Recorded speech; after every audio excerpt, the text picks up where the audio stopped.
Joy Hind, welcome to Bangla defence news. Indian Air Force Bharat dynamic লিমিটেডের থেকে 500টি অস্ত্র মার্ক 1 মিসাইল কেনার চুক্তি হবে, যেটা তেজস মার্ক 1 ফাইটার জেটে লাগানো হবে। এই মিসাইল সুখোই ফাইটার জেটেও লাগানো আছে। অস্ত্র মার্ক 1 একটা বিভিআর মিসাইল, যার রেঞ্জ হচ্ছে 110 কিলোমিটার। এটা এয়ার টু এয়ার মিসাইল, এতে ইন্ডিজেনাস RF সিকার লাগানো আছে। আসি দ্বিতীয় খবরে।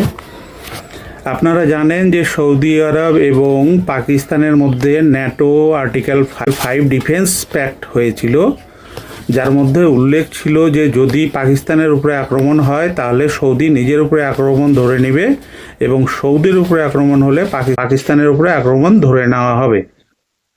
যার ফলে ভারত সরকার সৌদি থেকে সমস্ত অয়েল ডিল ক্যান্সেল করে ও 320টা অয়েল ট্যাঙ্কার রিটার্ন করে দিয়েছিল।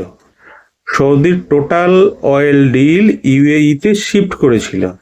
এখন সৌদি নিজের ভুল বুঝতে পেরে নিজের সংসদে জানিয়েছে যে সৌদি পাকিস্তান ডিফেন্স প্যাক্ট তারা ক্যান্সেল করছে এবং ভারতের সাথে সম্পর্ক ঠিক করার জন্য শীঘ্রই একটা হাই লেভেল ডেলিগেশন পাঠাবে।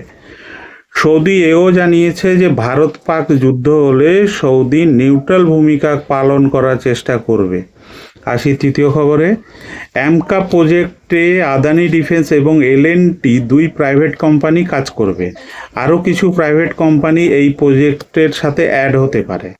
ভারত সরকার অ্যামকা ফাইটার জেটকে তাড়াতাড়ি বানানোর জন্য প্রথমবার PSU প্রাইভেট কোম্পানি এবং সরকারি এজেন্সিদেরকে একসাথে নিয়ে কাজ করবে।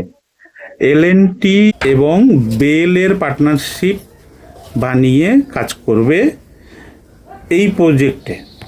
তারা অ্যামকার স্ট্রাকচার এবং ইলেকট্রনিক্স বানাবে। ভিডিওটি ভালো লাগলে লাইক সাবস্ক্রাইব করুন। ধন্যবাদ।